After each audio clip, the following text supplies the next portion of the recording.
He was 60 years old on the verge of death, who run the Korean underworld with an iron fist. He was untouchable, and no one dared to oppose him, not once. Until the night bullets tore through Seoul's darkest alley, and Christine Morrow stumbled into the crossfire of his world. Han Sung-joon, the most feared mafia boss in Korea, threw his body over hers without a second thought. And in his final breath, weeks later, soaked in blood and fading fast, this man who had given everything to his empire made one last dying wish. Just one last kiss to the only woman he ever loved. Welcome to Black and Soul TV. Please like, share, and subscribe. Han Sung-joon had built his empire on one simple principle. Nothing and no one came before the Jongseon clan. Not his health, not his reputation, not his hollow marriage to Yoon Sora, a woman who had stopped looking at him with anything resembling feeling 15 years ago. Not love, which he had long decided was a luxury designed for men who did not carry the weight he carried. He was 60 years old, broad-shouldered, silver-haired at the temples, with hands that had signed both contracts worth billions and orders that ended lives. He moved through Seoul's underworld like weather. You did not argue with him. You did not cross him. You simply moved out of his way and were grateful you still could. He had accepted the coldness of his life the way you accept winter. You dress for it. You endure it. You do not expect it to become something warm. That belief cracked open on a Tuesday night in Itaewon. He had just finished a quiet dinner with two of his senior lieutenants when the Dragon faction appeared from 3 directions at once. 12 armed men. A coordinated ambush. His soldiers drew immediately, and within seconds the narrow alley behind the restaurant became a battlefield. Civilians screamed and scattered in every direction. Glass shattered. A food cart overturned. The night split open with noise and chaos and the sharp smell of gunpowder. And that is when he saw her. She was pressed against the painted brick wall of a pojangmaka stall, completely frozen, a spilled cup of fish cake broth pooled around her sneakers, her wide brown eyes locked on the barrel of a Dragon Enforcer's gun that had swung in her direction. She was not Korean. She was clearly American, curvy and breathtaking even in terror, wearing a yellow linen dress with a camera bag strapped across her chest that she was clutching like a shield. Her lips were parted. Her chest was heaving. She could not move. Han Sung-joon did not think. He simply moved. 4 long strides, and he was there, throwing the full weight of his body in front of hers just as the shot rang out. The bullet caught the outer edge of his left arm, tearing through the sleeve of his 300,001 suit jacket like it was paper. He felt the burn, but nothing deeper than that, because what registered first, what registered with a force that had nothing to do with pain, was her hands. Both of them, gripping the lapels of his jacket with a desperation that said she understood she was holding onto the only solid thing left in the world. Her face was pressed against his collarbone. He could feel her breath, fast and shallow, warming the skin at his throat. The firefight lasted another 90 seconds. His men were efficient. They always were. When the last Dragon Enforcer went down, the alley fell into a ringing, smoke-filled silence, broken only by distant sirens and the sound of her trying to steady her breathing against his chest. He stepped back slowly and looked at her properly for the first time. She was extraordinary. Her skin was deep and luminous even under the dirty yellow alley light. Her natural hair gathered in a loose bun with curls pulling free everywhere like they refused to be contained. Her lips were full, slightly trembling now that the shock was settling in, and her eyes, when they finally met his, were nothing like the eyes of people who usually looked at Han Sung-joon. There was no political calculation, no fear of his name or his power. There was only raw, unfiltered shock, and behind it something alive and sharp and entirely unbroken.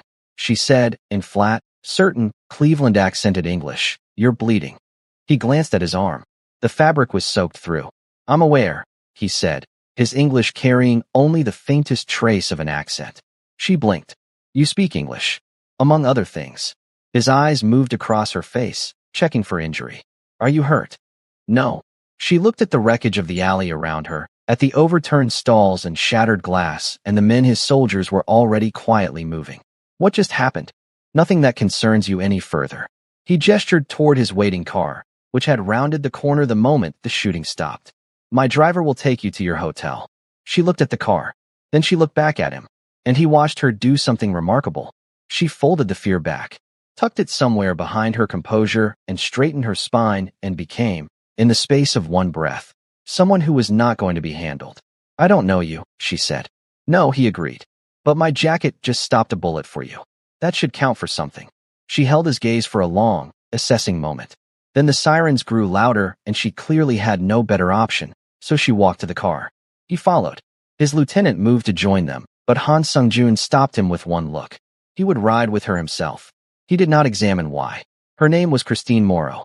She was 33 years old, from Cleveland, Ohio, in Seoul on a 3-week travel photography assignment for an American lifestyle magazine. She had been shooting the night markets of Itaewon when the world exploded around her. She told him this in the car in short, careful sentences, not because she trusted him, but because talking was clearly how she processed shock. He listened without interrupting, which was something he almost never did. She did not ask who he was. She already knew the type of man who traveled with armed soldiers and spoke to them with the quiet authority of someone who had never once needed to raise his voice to be obeyed. She was smart enough to understand the category without needing the label. When they reached her boutique hotel in Insadong, she stepped out of the car and paused at the open door. She looked at his arm one more time. Get that treated properly, she said. Not a suggestion. A directive, issued with the calm certainty of a woman who said what she meant and meant every word. I have people for that, he replied. Good. One more second of eye contact, long enough to feel like something. Thank you for what you did. Then she was gone through the glass doors, and the Seoul night swallowed her, and Han Sung-joon sat in the back of his car without giving his driver any instructions for nearly 3 full minutes. His lieutenant called twice. He did not answer. That had never happened before in 30 years. The next morning, he told himself the decision to station a protection detail outside her hotel was purely practical. She had witnessed clan business. She was a foreign national with a camera. She was a liability that needed to be monitored. He ran through the logic 3 times before breakfast and found it completely satisfying. By noon, he had looked at the photograph his man had taken of her leaving the hotel with her camera bag slung over one shoulder and her face tipped up toward the pale Seoul sky, like she was drinking in the light, and the logic dissolved entirely. A few days later, she walked straight up to the surveillance car and knocked on the window. His soldier Beck called in a panic. Han Sung-joon excused himself from a clan leadership meeting, which he had never done for anything short of a crisis, and answered. She wants to know who sent me, Beck said. Han Sung-joon was quiet for exactly 3 seconds. Tell her the truth. That I did. Han Sung-joon had built his empire for years with no strings of romance attached, abandoning his wife and everything about love, until Christine came into his life. Now he feels a spark he hasn't felt in decades. Would his empire crumble at the cost of a woman he barely knew? Hit that subscribe button, let's dive in. There was a muffled exchange. Then her voice came through the background of the call, clear and unhurried. Tell him I want to talk to him. In person. Today. Something that might have been amusement moved through him. Something that might have been anticipation. He had not felt either in longer than he could name. Tell her I'll meet her for coffee, he said. 1 hour. The cafe on Bukshinaro. He arrived first. He was always early to everything. Control of a situation started with arrival time, and he had never forgotten that. But when Christine walked through the door of the small Hanok cafe 6 minutes later, wearing a rust-colored wrap dress and carrying her camera like a natural extension of her arm, he stood up before he realized he was doing it. He had not stood up when a meeting partner entered a room in 20 years. Men stood for him. She noticed. The corner of her mouth moved. She sat down across from him and folded her hands on the table and looked at him the way she might look at a photograph she was trying to understand. Studying him. Unafraid. You've been having me followed, she said. I've been having you protected, he corrected. That's not your call to make. In this city, where my enemies now know your face, he said quietly, it is absolutely my call to make. She was silent for a moment, processing that. They saw me with you. Yes. She exhaled slowly. So I'm in danger because you saved my life. That is one way to frame it. She looked at him for a long time. What's your name? Han Sung-joon. Something flickered across her face. Recognition. She had heard the name. Then, or at least the shape of what it represented. Most people had. But she did not pull back. She tilted her head slightly and said, I'm Christine. I know, he said. And then, because something about her made honesty feel less dangerous than it ever had, he added, I've read your assignment brief. Your magazine is reputable. Your photography has won 2 regional awards in the United States. You've been in Seoul 4 days, and you've already shot material in 6 different districts. Her eyes widened slightly. You had me investigated. I protect what matters to me, he said. And then he heard himself say it, and something tightened in his chest, because he had not meant to say it quite like that, and yet every word of it was true. Christine Morrow did not blush or look away. She picked up her coffee cup and took a slow sip and then set it back down and said, "I don't need protecting, Han Sung-joon." "That," he said, "is exactly what someone who needs protecting always says." She laughed. It was sudden and unguarded, and it hit him somewhere behind the sternum like a key turning in a lock that had been rusted shut for decades. Over the following week, they met 4 more times. Always in public. Always at his suggestion, though she never declined. He took her to a traditional market in Namdaemun, where she photographed everything with the focused hunger of someone who saw beauty as a personal obligation. He walked beside her and answered her questions about Seoul's history with a depth and specificity that surprised her. He knew this city the way you only know a place you have fought for, bled for, buried people in. She was endlessly curious and entirely unimpressed by his power, which was the most disorienting thing anyone had ever done to him. His wife had been awed by him once, long ago. His lieutenants respected him through fear. The women who had orbited his world over the years had wanted proximity to what he represented. Christine wanted nothing from him except honest conversation and decent coffee, and she gave back exactly the same. He found himself looking forward to seeing her in a way that felt juvenile and enormous, and completely out of proportion to anything a 60-year-old man running a criminal empire should be feeling. He did not know what to do with it. So he did what he always did. He leaned into control. He told himself it was manageable. He told himself he was simply enjoying her company. He told himself it would pass. It did not pass. Later that week, he arrived at the rooftop bar where they had agreed to meet and found her already there, laughing. A man was beside her, Korean, early 40s, handsome in the way men are when they know it, leaning into her personal space with the practiced ease of someone accustomed to getting what he went after. He was touching her arm.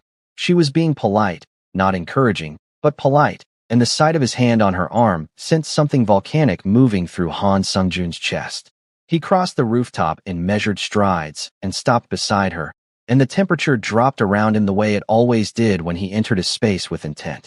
The man looked up, looked at Han Sung-joon's face, removed his hand from Christine's arm, and excused himself within 10 seconds. Christine watched him go and then turned to look at Han Sung-joon with an expression that was equal parts irritation and something she was clearly trying not to find funny. "Did you just scare away my new friend?" "He was not interested in friendship," Han Sung-joon said, sitting down with the calm of a man who had done nothing wrong. "I can handle men who aren't interested in friendship," she said. "I know you can." He met her eyes. "I did it anyway." She stared at him. "You're jealous." "I don't get jealous," he said. And even as the words left his mouth, they were so obviously false that she simply raised one eyebrow and let the silence handle it. He picked up the menu. She laughed softly under her breath and picked up hers, and the evening moved forward, and he felt the warmth of her beside him like something he had not known he was cold without. The following morning, his intelligence network flagged something that turned the warmth to ice. The Dragon faction had identified Christine. They knew her name, her hotel, her assignment. They knew she had been seen with him multiple times now. In the hierarchy of the underworld, that made her leverage. That made her a target. Han Sung-joon called an emergency meeting with his 4 senior lieutenants and restructured the entire protection detail around her without telling her. 2 men on her hotel, 1 following her at all times. A secondary team rotating every 6 hours. He wanted no gaps. He wanted no moments where she was exposed. He did not tell her because he knew she would argue, and he could not afford her arguing right now. He needed her safe first. He could ask for forgiveness later. But Christine Morrow noticed everything. She was a photographer. Noticing was her profession. By the second day, she had identified the tale, and she called him. Not texted, called. And when he answered, she said, "There are 3 of them now. What aren't you telling me?" He was quiet for a moment. Then he told her. All of it. The Dragon faction. The threat assessment. The reason she had gone from 1 protection detail to 3. He told her in the same flat, factual tone he used in his briefings, because she deserved honesty and because he was incapable of softening things he believed she needed to hear clearly. She was silent when he finished. Then, how serious is this? Serious enough that I'm telling you now instead of after I'd handled it quietly, he said. Another silence. What do you need me to do? He had expected anger. He had prepared for a fight. Her question undid something in him. Stay close to my people, he said. Don't go anywhere without letting me know first. And trust me, I barely know you, she said. I know. A pause. Trust me anyway. She exhaled. You have a very inconvenient way of making that feel like the reasonable choice, she said. And she agreed. 3 days later she was taken. It happened fast, the way the worst things always do. She had slipped the tail for 20 minutes, just 20, to photograph a sunrise from a bridge she had scouted the day before. She had thought 20 minutes was nothing. She had thought she would be back before anyone noticed. The Dragon faction had been watching her for 2 days, waiting for exactly that window.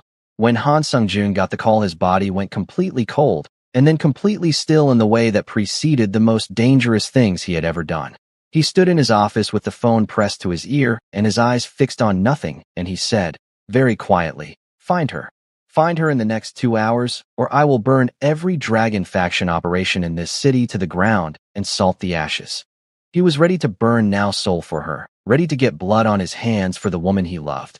Would this love be the end of him? Would he finally find happiness in all his years? Hit that subscribe button and don't miss the tale. He meant it. Every word. His lieutenants knew he meant it because they had seen him do comparable things before. The entire Zhongxian network mobilized within minutes. He found her himself. He did not stay at headquarters waiting for reports. He rode with his lead team, tracking the Dragon faction's known safe houses in sequence, methodical and merciless, until the third location yielded a van that matched the description his surveillance footage had captured. They moved on the safe house in Mapo with a speed and precision that left no room for anything to go wrong. Christine was unharmed. Shaken, furious, her wrists bound with zip ties, she had nearly worked free herself because she was, at her core, a woman who did not simply wait to be rescued. When Han Sung-joon walked through the door of that damp, concrete room, and their eyes met across the space, her composure cracked for the first time. Just slightly. Her chin dropped, and her shoulders came down from around her ears, and something in her face went soft with relief. He crossed to her in 3 steps and cut the zip ties with the knife he always carried, and then, without planning it, without thinking it through, he pulled her against him and held her there with one hand pressed flat against the back of her head, and she let him. She pressed her face against his chest, and she let him. And he stood in the middle of that wretched room with his eyes closed and his heart hammering with a feeling so enormous it had no name he could access. They stayed like that for a long moment. Then she pulled back and looked up at him and said, her voice rough, "I almost had the zip ties." "I know," he said. "You had 3 minutes left on them."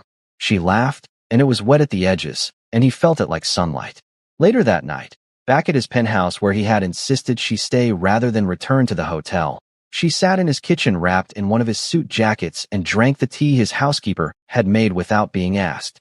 He sat across from her and watched her come back to herself in increments, the steadiness returning to her hands, the focus returning to her eyes.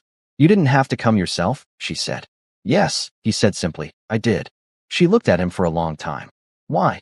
He held her gaze.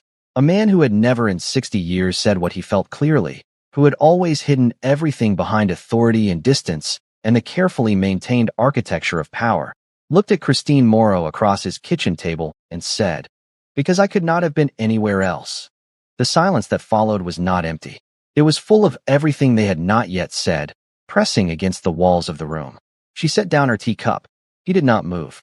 She looked at him the way she looked at the photographs she was proudest of, like she was seeing all the way through to the thing beneath the surface, and what she found there did not frighten her. What happened next was not loud or dramatic. It was quiet in the way that the most significant things often are. She reached across the table and covered his hand with hers, and he turned his palm upward and held on, and they stayed there in the kitchen of his penthouse with Seoul glittering 40 floors below them, while everything between them shifted permanently into something neither of them had planned for. The intimacy that followed belonged only to them, to the hours between midnight and dawn, to the space where two people stop performing safety and simply are. It faded to black the way a camera does when it has captured everything worth capturing. The following morning, she woke early and lay still in the gray soul light, and felt the full weight of what had happened settle over her like a wave. And then fear moved in behind it. The clean, familiar fear of a woman who has given something real to a man who might not know what to do with it. A man who had an empire and a wife and 60 years of life that had nothing to do with her. She thought about the way power worked, the way men like him moved through the world, taking up every room they entered, and she thought about what it would mean to want someone like that and be left behind by him. She got up quietly. She found her clothes. She gathered her camera bag and her jacket, and she moved toward the door. His voice came from the doorway of the bedroom. Christine. She stopped but did not turn around. Where are you going? He was not accusatory. He was not cold. He just needed to know. Back to the hotel, she said. Back to my life. To what makes sense. He was quiet for a moment. Then she heard him move. He crossed the room and came around to stand in front of her, not blocking her path, simply making himself present, and she looked up at him with everything she was feeling written plainly on her face, because she had never been very good at hiding things. You think I'll regret last night, he said. I think men like you have whole lives that don't include women like me, she said. I think what this was for you might be very different from what it was for me. And I would rather leave first than find out I was right. He reached up and cupped her face in both his hands with a gentleness that seemed almost impossible for hands that had done the things his had done. I have spent 60 years putting this empire above every person who deserved better, he said. My wife, my soldiers, myself. His voice dropped. I will not put it above you. She searched his face. Sung Jun. I'm not asking you for anything impossible, he said. I'm asking you to stay long enough to let me show you that I mean it. She stayed. The weeks that followed were the fullest of his life. He cleared space in his schedule the way he had never cleared space for anything personal, and he spent it with her. He walked through Jangbakung beside her while she photographed the changing of the guard, and he told her stories about the Joseon dynasty that made her stop walking and stare at him, because the depth of his knowledge about history and art and music was entirely at odds with the image the world had of him. He was more than his empire. He had always been more than his empire. He had simply never allowed anyone close enough to see it. She showed him her photographs one evening on her laptop screen, and he looked at them with the focused attention he gave everything. And then he pointed to one, a shot of an elderly man eating alone at a street stall, the lights of the city blurred soft behind him, and he said, This one. This is the best. She looked at him. Why that one? Because he is completely alone, Sung Jun said, and completely at peace. That combination is harder than it looks. She studied his face. Is that you? He was quiet for a long moment. It was, he said. She saved the photograph and printed it and gave it to him the next day in a simple frame. He put it on his desk where he could see it every morning. His wife, Yoon Sora, found out through the clan's internal network the way she found out everything. She called him on a Tuesday afternoon, and her voice was exactly as cold as it always was, which told him she was not heartbroken, only territorial. You're embarrassing the family, she said. We don't have a family, he replied. We have an arrangement. I will honor my obligations to it. I will not end what I have with Christine. The call ended. Yoon Sora's lawyers contacted his by Friday. He let his legal team handle it and did not mention it to Christine until the following week, when she noticed his distraction and asked him directly. He told her. She listened. She did not panic. She asked him what he wanted. You, he said. Whatever that costs. But the Dragon faction had not finished with them. The attack came on an evening in early autumn when the air had just begun to turn. Sung Jun and Christine were leaving a private gallery opening in Cheongdam-dong, surrounded by his security team but in a public space, which always carried risk. 3 Dragon faction shooters opened fire from elevated positions across the street in a coordinated ambush designed to finish what the first attempt had not. His team moved immediately, forming a protective perimeter around Christine, pushing her toward the armored car. Han Sung-jun moved to direct his soldiers, and that is when the shot found him. Not a graze this time. Clean and deep, entering his side just below the ribs from a second shooter positioned at an angle his team had not anticipated. He felt it the way you feel a car accident, a great force, and then a stunned delay before the pain arrives. He stayed standing. He kept directing his men until Christine was in the car, until the immediate threat was neutralized, until the last dragon shooter had been contained. Only then did he allow his lieutenant to take his arm and register what everyone around him had already seen. There was too much blood. Far too much. They got him to a private medical facility that the clan maintained for exactly these situations. The surgeon was the best money could access, and she worked fast and skillfully, and for 4 hours the outcome was uncertain. Christine sat in the waiting room and did not move. She did not eat. She did not let anyone take her home. She sat with her hands pressed together in her lap and her eyes fixed on the door, and she waited, and the waiting was the longest thing she had ever done. The surgeon came out after the 4th hour with an expression that said everything before she said a word. The bullet had done damage that could be managed but not reversed. There were complications. His age worked against him. His body, which had endured 30 years of a brutal life, did not have the reserves a younger man would have.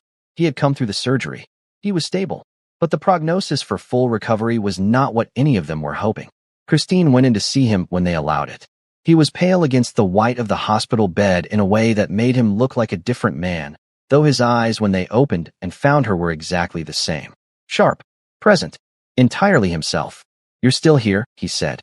His voice was rough from the anesthesia. "I told you," she said, sitting beside him and taking his hand. "I can handle more than you think." He squeezed her hand with what strength he had. The corner of his mouth moved. "I know," he said. "I just like hearing it." The next week was slow and measured and full of the particular grief of watching someone strong navigate the reality of limitation. He improved enough to sit up, to speak without effort, to hold conversations with his lieutenants about the transfer of certain clan operations to trusted leadership. He was not naive. He understood his body. He had understood it the moment the bullet found its mark and the warmth spread too fast and too far. He had been in this business long enough to know what too much blood felt like from the inside. He began settling things. Not loudly, quietly, the way he did everything. He met with his legal team about the restructuring of his assets. He met with his senior lieutenants about succession. He met with his personal lawyer about Christine, ensuring that her safety and financial security were arranged in ways that could not be contested or dismantled after he was gone. He did not tell her he was doing this because she would have argued, and he did not want their remaining time to be an argument. She spent every day with him. She brought her laptop and edited photographs beside his bed while he rested. She read to him in the evenings. Articles from the English-language architecture magazines he had collected quietly for years because he had always loved buildings, though he had never told anyone. She brought him food from the Pojangmaka stalls he could see from his hospital window, the ones he could no longer go to himself, and she described each one to him in detail while he ate what he could manage. He watched her with the kind of attention a man gives to things he is trying to memorize. On what turned out to be the last clear evening, when the light outside had gone golden and the city was settling into its evening rhythm, he asked her to come close. She moved her chair beside the bed and took his hand, and he looked at her for a long moment without speaking, and she let him because she was learning by now that his silences were never empty. "I have spent my entire life," he said finally, his voice low and deliberate, "taking from this world without giving anything back that mattered. Power, territory, money. None of it survives me." His eyes held hers. "You are the only thing I have ever wanted that was simply good." Her eyes filled. She did not look away. "I need to ask you something," he said. "Anything," she said. And she meant it. He was quiet for a moment. His thumb moved slowly across her knuckles. "Can I have one last kiss?" A pause. The admission cost him something. She could see it in the slight tightening of his jaw, but he held steady. "I would like to. Before I go. Just once. Just one last kiss from the only woman I have ever loved completely." The tears spilled over. She did not try to stop them. She leaned forward, close enough that she could see every line the years had carved into his face, every mark of the life he had lived, and she cupped his face in her hands the way he had cupped hers that morning in his penthouse. She pressed her lips to his with all the tenderness she had, slow and certain, pouring into it everything she felt and everything she had not yet found words for. And he kissed her back with the fullness of a man who had been waiting 60 years to know what this felt like. When they separated, he exhaled slowly. His eyes were wet. He looked at her the way the very old look at sunrises they understand are numbered, with complete attention and no waste. "There," he said softly. "Now I have nothing left undone." She held his hand through the night. She was still holding it when he slipped away in the early hours of the following morning, quietly and without pain, the way only men who are finally at peace manage to go. Seoul woke up to an autumn Tuesday not knowing that Han Sung-jun, the white tiger of the Jongseon clan, the man who had ruled its underworld for 3 decades, had gone. The news broke by noon. The city's criminal networks went into immediate restructured silence under the leadership transitions he had quietly arranged. His legal affairs settled cleanly. Everything he had planned worked exactly as he intended, because he had always been meticulous, and death was no exception. Christine flew home to Cleveland 3 weeks later. She carried with her a hard drive of photographs that would become the most celebrated work of her career. Photographs of Seoul at every hour, of markets and palaces and alleys and bridges, and threaded through all of them, in the backgrounds and margins, in the quality of the light she chose and the angles she favored, the fingerprints of a man who had walked beside her through it all.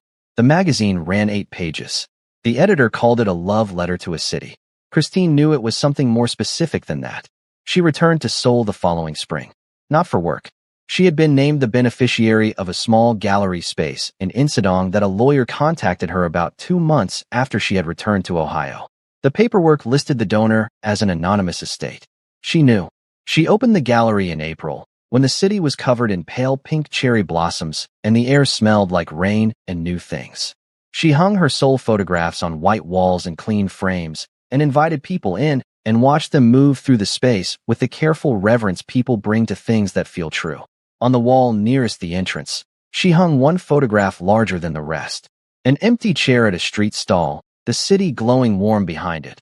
A cup of tea still steaming on the table, as though the person who had been sitting there had only just stepped away. She titled it simply, One Last Kiss. Beside the title card, in small print, she wrote 3 words that served as the entire explanation the photograph required. He was here. 7 months after the gallery opened, Christine discovered she was carrying his child.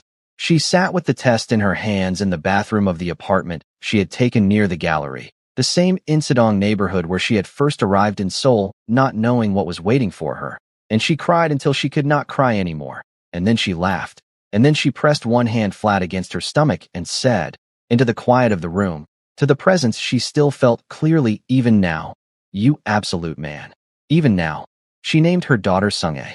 She raised her in Seoul, in the city that had changed everything, with the photographs on the walls and the stories ready for the day her daughter was old enough to ask. She would tell her everything.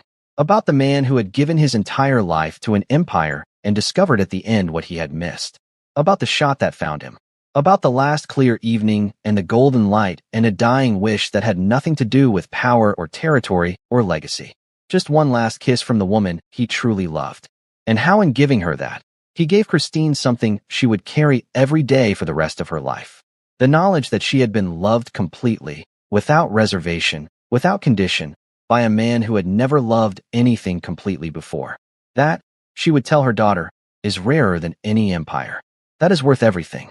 Han Sung-joon dies a peaceful death, with his one wish granted, experiencing love and what it feels like to be cherished. If you enjoyed the story, hit that subscribe button and stay tuned for more.